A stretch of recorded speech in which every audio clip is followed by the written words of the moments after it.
Lost paradise. আমি সুমিত বন্দ্যোপাধ্যায়।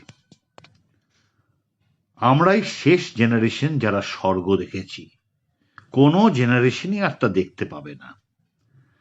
আমরাই সেই শেষ জেনারেশন যারা গরুর গাড়ি থেকে সুপারসনিক কনকর্ড জেট দেখেছি, পোস্টকার্ড, খাম, ইনল্যান্ড লেটার থেকে শুরু করে আজকের হোয়াটসঅ্যাপ চ্যাটিং এর মেইল পর্যন্ত করেছি। অসম্ভব মনে হওয়া অনেক জিনিসই সম্ভব হতে দেখেছি। আমরা সেই জেনারেশন যারা টেলিগ্রাম এসেছে শুনলেই ঘর গোষ্ঠীর মুখ শুকিয়ে যেতে দেখেছি, আবার কোম্পানির চাকরি করতে গিয়ে ফি মাসে ম্যানেজারের টেলিগ্রাম পেয়ে ওটাকে বক্সে নেতিয়ে পড়ে থাকতে দেখেছি। আমরাই সেই শেষ জেনারেশন যারা মাটিতে বসে ভাত খেয়েছি আর প্লেটে ঢেলে চা খেয়েছি সুরুৎ শব্দে, পরে জেনেছি ওটা নাকি বদ অভ্যেস। বিয়ে বা অন্য অনুষ্ঠানে বাড়ির ভিএন থেকে বিজলি গ্রিল ক্যাটারিং পর্যন্ত দেখেছি। আমরাই সেই শেষ জেনারেশন যারা ছোটবেলায় বন্ধুদের সাথে লুকোচুরি, গাছের পাতা হাতে আইস বাইস, গাদি, গোল ইটের বাট্টুল সাজিয়ে টেনিস বল ছুঁড়ে পিট্টু, বাঘবন্দি, কুমিরডাঙ্গা, ডাঙ্গুলি, কাবাডি, মার্বেল খেলেছি। বিশ্বকর্মা, 15ই আগস্টের আগের দিন মাঞ্জা মেরে পরদিন আকাশের দিকে তাকিয়ে ভোঁ কাট্টা হাত ফেটতি এড়িয়ে সুতো কেটে আকাশের বুকে উড়ে যাচ্ছে রং বেরঙের নানান রঙের ঘুড়ি। Celebration on rooftop. আমরাই সেই শেষ জেনারেশন যারা হ্যারিকেন আর বাল্বের হলুদ আলোতে পড়াশোনা করেছি, বেদ থেকে পাখার ডাঁটির চাপখানি খেয়েছি, আর চাদরে হাফ বডি ঢুকিয়ে উপর হয়ে লুকিয়ে পড়েছি শুকতারার পাণ্ডব গোয়েন্দা, স্বপন কুমারের কাল নাগিনীর ছোবল। আমরাই সেই শেষ জেনারেশন যারা fan, AC, heater, fridge, gas, micro oven, অস্থাবর সুখ ছাড়াই কাটিয়েছি ছোটবেলা। আমরাই সেই শেষ জেনারেশন যারা রাইটার্স পেন থেকে বমি করা সুলেখা কালি হাতে মেখে মাথায় মুছে বাবরে যুদ্ধ বৃত্তান্ত লিখেছি, হিরো পেনে লিখেছি, বড়দের পকেটে বড় নিবের উইংসাং দেখেছি, আর নতুন বই খাতার একটা আলাদা গন্ধ আর আনন্দ উপভোগ করেছি।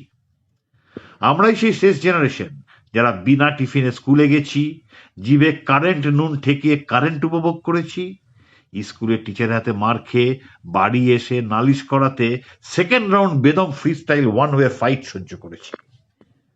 আমরাই সেই শেষ জেনারেশন যারা বড়দের সম্মান করেছি এবং করেও যাচ্ছি। আমরাই সেই শেষ জেনারেশন যারা জ্যোৎস্না রাতে ছাদে ট্রানজিস্টারে বিবিসির খবর, আমিন সাহানির বিনাকা গীতমালা, শ্রাবন্তীর বোরলিনের সংসার, শনিবারের বারবেলার শেষ সাক্ষী। আমরাই সেই শেষ জেনারেশন যারা টেলিভিশন, প্রথম সোপ অপেরা বুনিয়াদ, নুক্কার, প্রিয়া তেন্ডুলকারের রজনী, শেখর সুমনের প্রথম সিরিয়াল ওয়া জানাব, রাতের দিকে ওমপুরীর ভারত ভাগের তামাস, সঙ্গে চিত্রহার, এরপর রামায়ণ মহাভারত ঘুরে রাত জেগে খেলা দেখার জন্য ছাদে উঠে অ্যান্টেনা অ্যাডজাস্ট করে সিগন্যাল ধরার চেষ্টা করেছি। বড় লোকদের ছিল মহিমার্কা 5 লাঠির অ্যান্টেনা, ডান্ডায় বাঁধা বুস্টার। আমাদের ছিল 3 লাঠির, আর ছিল টিভি স্ক্রিনে পার্মানেন্ট ঝিলমিলানি। তাতে কোনো প্রবলেমই হতো না, ওটা জীবনের অঙ্গ ধরাই ছিল। গন্ডগোল পাকাতো ওই লোডশেডিং। পয়েন্ট ধরে ধরে ভাড়ার জেনারেটর তখনও পাড়ায় আসেনি। আমরাই সেই শেষ জেনারেশন যারা আত্মীয় স্বজন বাড়িতে আসার জন্য অপেক্ষা করতাম, ইচ্ছে করে বৃষ্টি ভিজে স্কুল থেকে বাড়ি ঢুকেছি। আমরাই সেই শেষ জেনারেশন যারা রাস্তার হলুদ বাল্ব জ্বলার আগেই বাড়ি ঢুকেছি। আমরাই সেই শেষ জেনারেশন যারা পুজোর সময় শুধু একটা নতুন জামার জন্য অপারগ বাবার দিকে চেয়ে থেকেছি। আমরাই সেই শেষ প্রজন্ম যারা রাস্তাঘাটে, স্কুলে স্যারকে দেখা মাত্র রাস্তাতেই নির্দ্বিধায় প্রণাম করেছি। আমরাই সেই শেষ জেনারেশন এখনো বন্ধু খুঁজি। জীবনের চলা স্রোতে হারিয়েছি জীবনের স্বর্গ, লস্ট প্যারাডাইস।